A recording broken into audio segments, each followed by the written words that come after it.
L'autre temps fort de la cérémonie d'hommage de la République à Benjamin Bunkoulou, vice-président du Conseil économique, social et environnemental, a été la signature du livre des condoléances par le chef de l'État.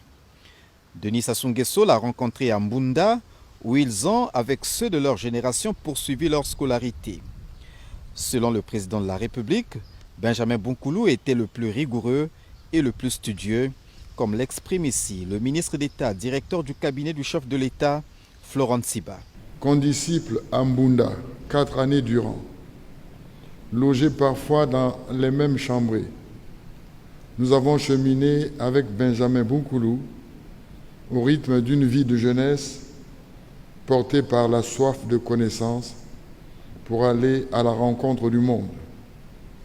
Il était le plus rigoureux, le plus studieux, à coups d'efforts soutenus, toujours dans ses cahiers et livres, sans jamais concéder le moindre espace à la distraction, au loisir ou au sport.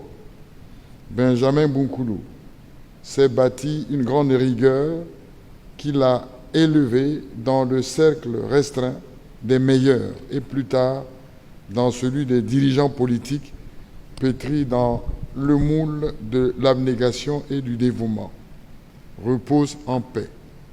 Brazzaville, le 15 septembre 2023, Denis Sassou Nguesso, président de la République, chef de l'État. Après la signature du livre des condoléances, le président de la République a visité l'exposition photo organisée pour la circonstance. Un saut dans le passé qui ne revient jamais, mais qui réchauffe le présent et balise l'avenir. C'est un homme qui avait, le sens de la pondération et surtout de la tolérance. Benjamin Bunkoulou a été un grand dirigeant, un grand président. Je l'ai connu à l'Assemblée nationale, il était le premier vice-président, un monsieur très posé, très raisonné et très pertinent.